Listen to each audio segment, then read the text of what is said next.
Recording started.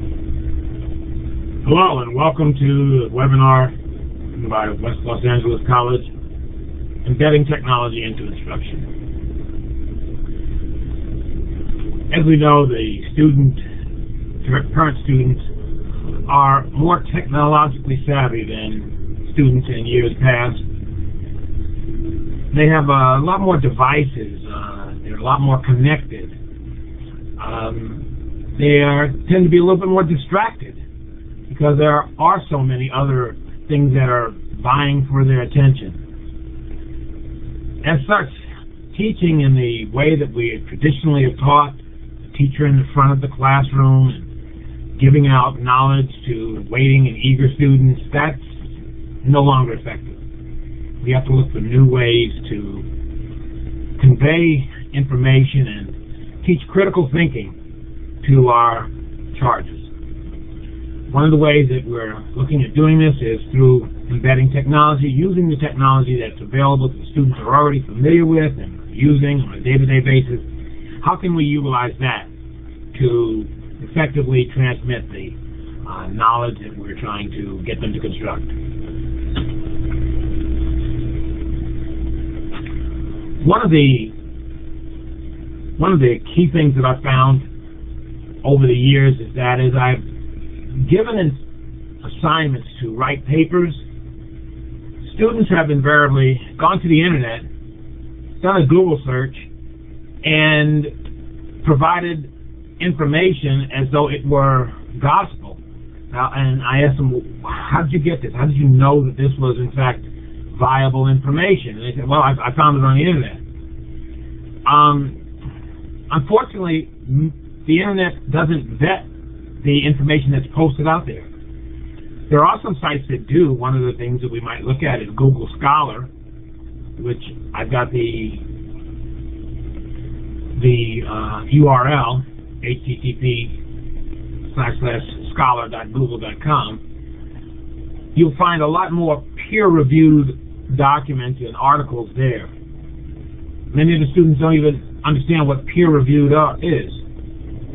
And so part of what we do in this section is we're looking at ways that we can encourage students to use better research techniques to gather the information and construct the answers to the questions that are posed to them in their classes and their coursework.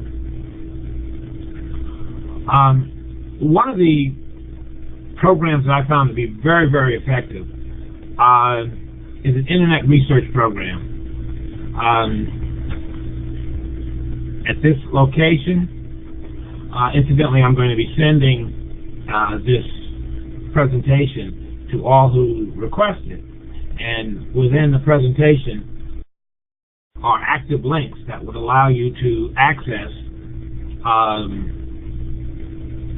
all of the resources that are presented within this presentation.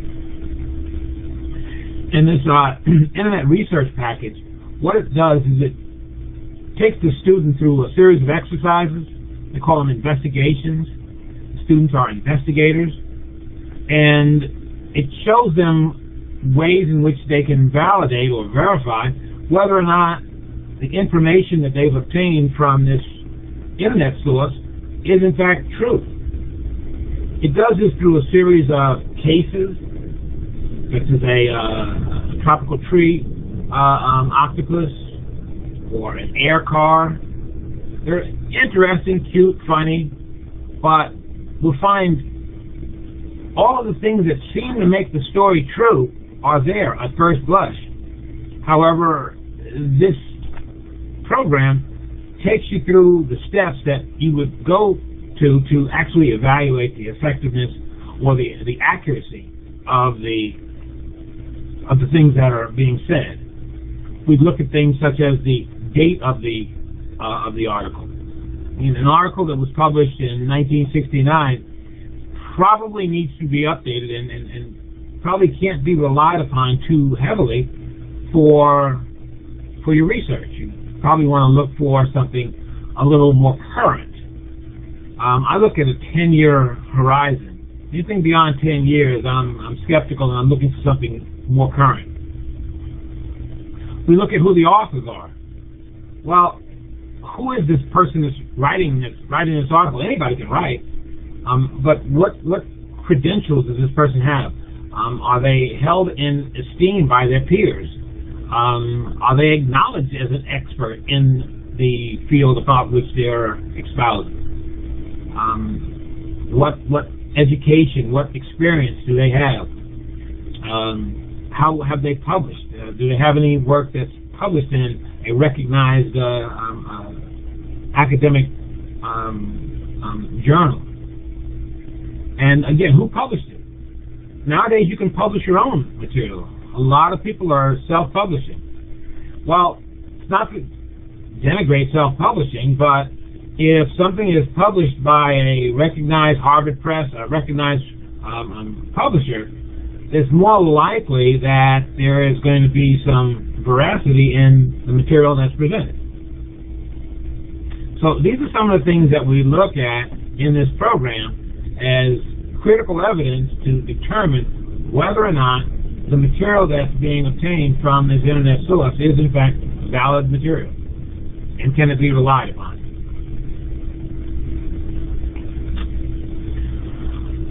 This site, Text Matrix, it provides a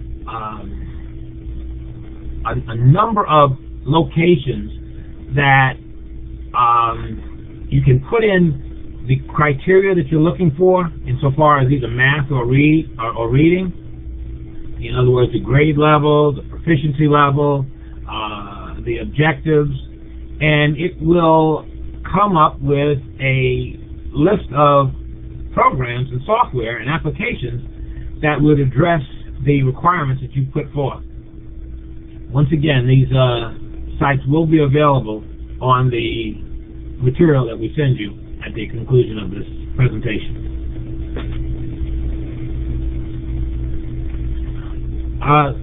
Process capture.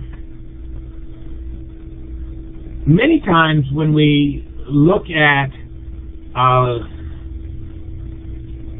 giving a student an example, a student has a question on a task and they're not really certain how to proceed, we suffer from an expert syndrome. In other words, as an expert, many of the intermediary steps to get from question to answer, we've internalized. We've internalized to the point that we never even consider them in conveying the process to a new learner. And it makes it very difficult for some new learners, especially at the very onset of their learning experience, to grasp certain difficult concepts. Something as simple as fractions, multiplying and dividing fractions, finding common denominators. We that teach math, we tend to just do it automatically. We don't think of the various steps. Jing is an application that allows you to systematically and graphically show all of the steps that are required to solve a problem. So rather than just saying 1/2 times 1/4 equals 1/8, we can show in graphs, in diagrams, in charts, we can show how we get to that point. We can show the multiplication of the numerator and the multiplication of the denominator. We can define what the numerator is and what the denominator is. And many times we use terminologies that new learners aren't even familiar with, which makes it especially difficult for them to grasp the concept when they're not even familiar with the terminology. Jing allows us to go through, it allows us to create a movie that is shareable, and it's a movie of the exact steps needed to solve a specific problem. Snagit, on the other hand, is a screen capture. What it allows you to do is take a snapshot of what's on the screen when you have something that will illustrate a point that you're trying to make. It may not be a process that you need to capture, which would be Jing, but it might just be a snapshot of an item, a picture, a diagram, and you can then embed that capture into a training document, such as a PowerPoint presentation. Hi, Stephen.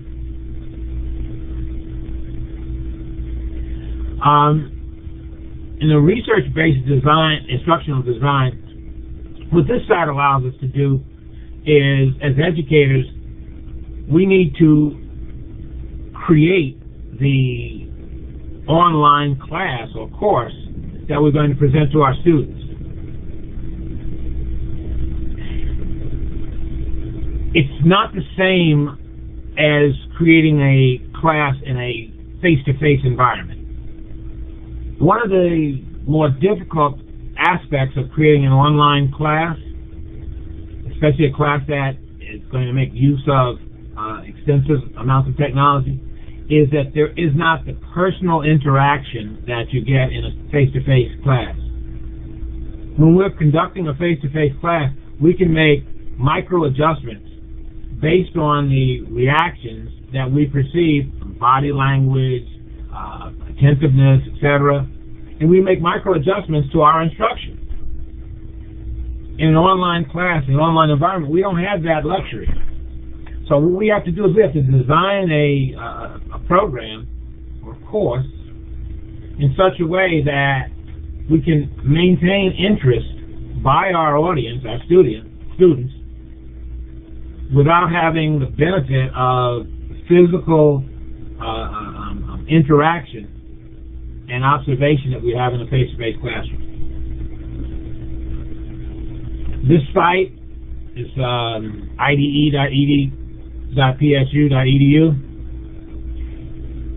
It's a research site that has come up with a number of techniques that instructors can use in designing online classes. They can actually use many of these techniques in designing classroom, face-to-face classes.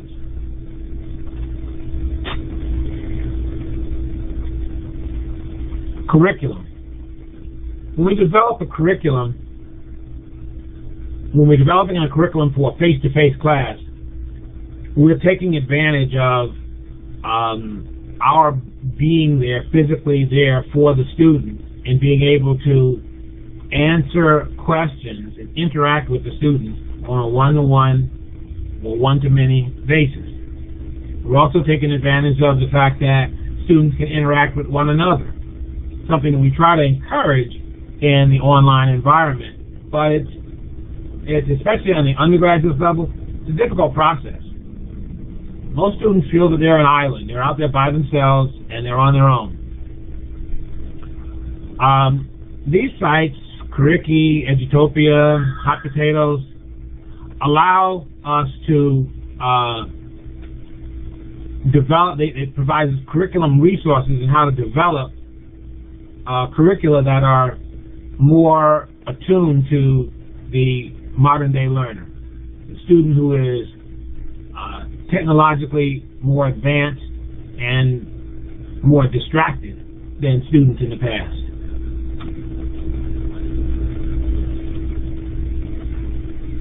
Rubrics.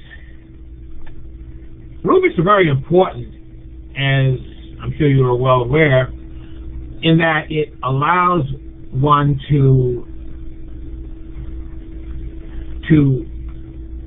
fairly evaluate the work of students in a very systematic manner. The site that I use all the time is Rubistar. What Rubistar allows me to do is create a template that I'm going to use to evaluate student work. I then post that template or that rubric on my website, so the students can see exactly how their work is going to be evaluated.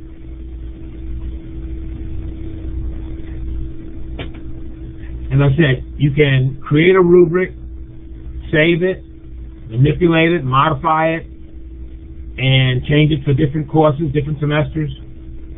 Very, very nice site, and it's free. Most of these sites that I'm taking you to are free.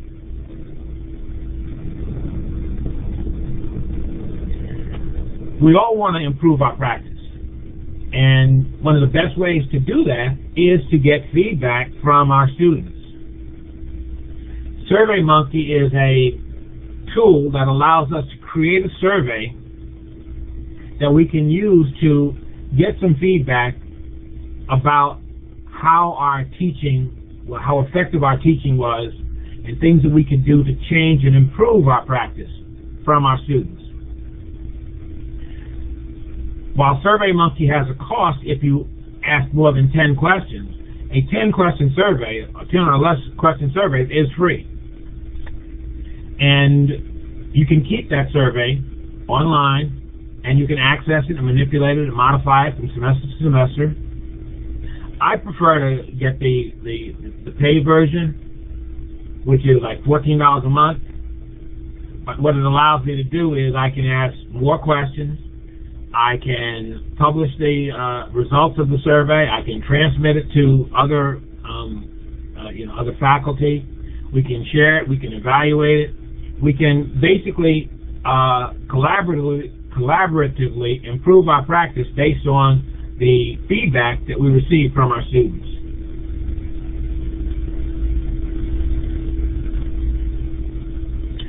The National Teacher Training Institute.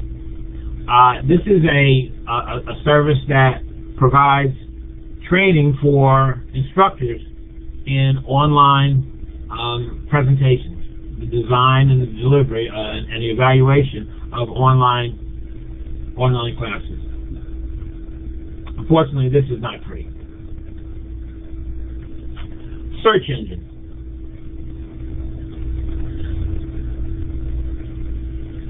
There are over 2 billion websites, and as you see, it's growing at a rate of 100,000 per day. It's probably closer to 2.2 billion at this point, 2.5 billion. What a search engine does is it tries to determine exactly what it is that you, the searcher, are looking for, and provide you with a list of those websites, or websites that contain the information that you're looking for. There are many, many optimization strategies that will get you closer to the top of the list. Research shows that most people, when they're searching for something, never go beyond the first 3 to 4 items that come up in the search. So even though the great information might be on page 2 or page 3 of your search, you never see it. One of the things we want to tell our students is that you have to be very clear with the search engine about what you're looking for. What you're looking. Search engine will bring back all manner of information, some of which related to what you're looking for, some of it isn't. So you have to very clearly define what you're looking for, and then look within the search results, and maybe from within the search results conduct additional searches. Google is obviously by far the predominant search engine. Bing, produced by Microsoft, is second. Then there's Ask, and Yahoo has a search feature.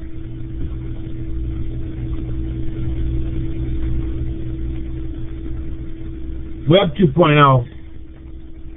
This is a second generation of tools that allow you to manipulate and provide and post and share information on the web.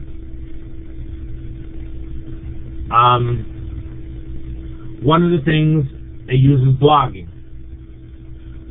A blog is it's a website where you can talk and share your ideas. You can create a blog for your class, where the class can share ideas.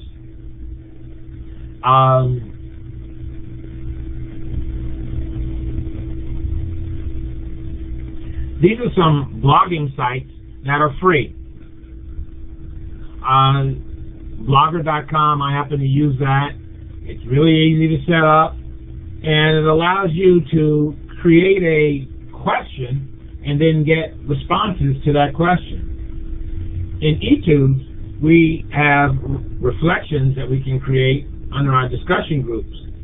This bloggers, these are blogs, these are additional tools that we can use outside of eTubes for our students to communicate. WordPress allows folks to actually produce material where folks can get together and collaborate and actually produce scholarly work.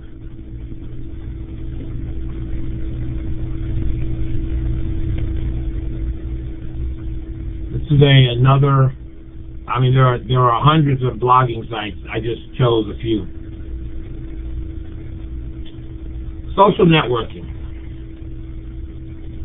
I'm sure many of you have seen the movie The Social Network about the origins of Facebook. Facebook has really taken over the way in which we do business, we interact with one another, we meet and greet people, we sell products, we buy products. Facebook is it's like the the meeting or the open marketplace or a meeting place of old. It's the town square. It's the country store where all of the information gets gathered and gets shared and disseminated. But with Facebook, the town square or the meeting hall or town hall, it's a global meeting place.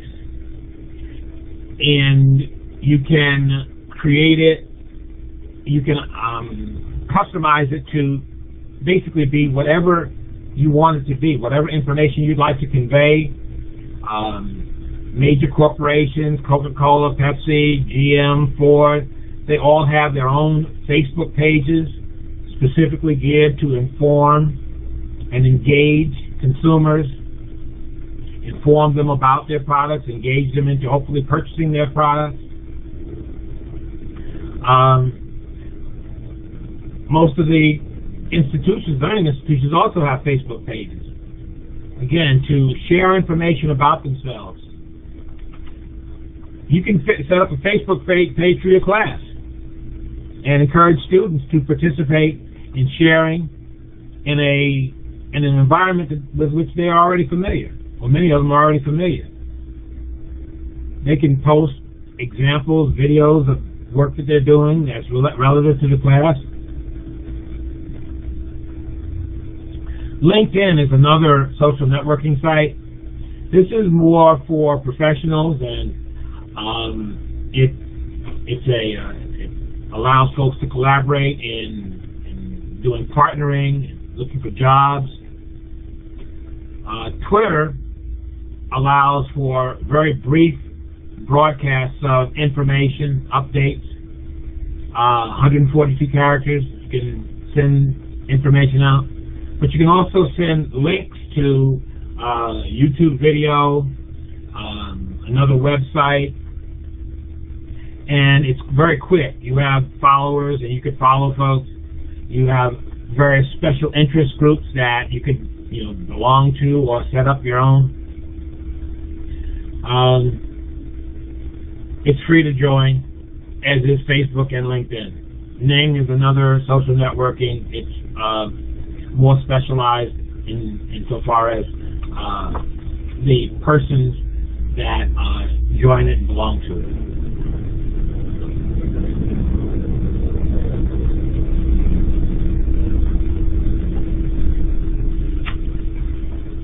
Nowadays, with everybody having a smartphone and a built-in camera, you can actually chronicle your life story. Well, that's nice when you can chronicle events that relate to material that you're covering in class. And if you encourage students to do that as part of a project, you can actually have them collaborate on chronicling events, and then they can post their results on something like YouTube for all to see. Google Video also allows, well, now Google owns YouTube, but it allows you to post videos for educational purposes.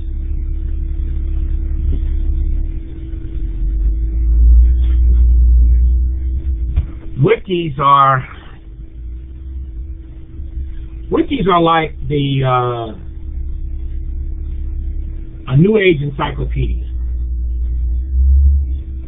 The difference is it's constantly changing, it's constantly updating. Anybody can contribute to a wiki. One of the most popular, or the most popular, is called Wikipedia. What they do is it promotes, as it says, collaborative writing.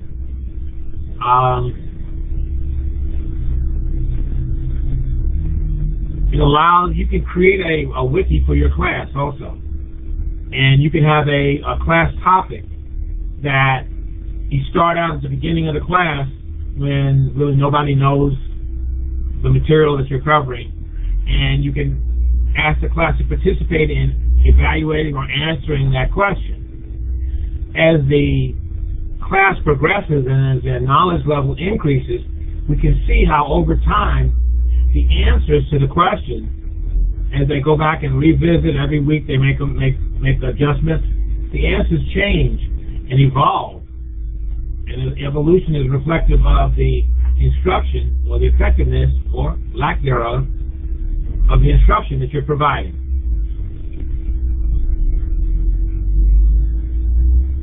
These are, again, some additional sites for production of wikis. Email. All students get an email account once they register for the college.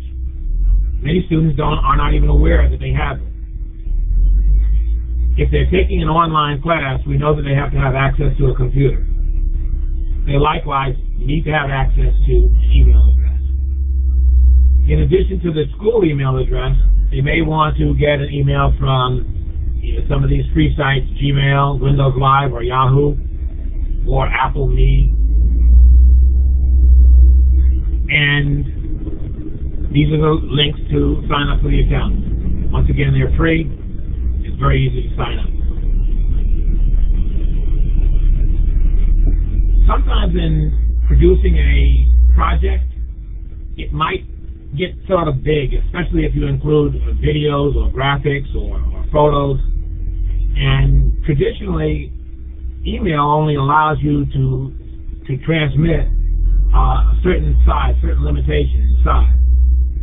If your students need to, or you need to transmit a file with an attachment that's larger than the threshold of your email carrier, either yours or your recipient's, you can use an electronic delivery service such as YouSendIt, or Transfer Big Files. And what it does is it allows you, it's like an FTP send site. It allows you to send these files to a particular location where they then can be downloaded by your recipient without going through the email system. Okay, well, that basically concludes our presentation on embedding technology into instruction. I welcome any comments or questions, and thank you for attending. Have a great day.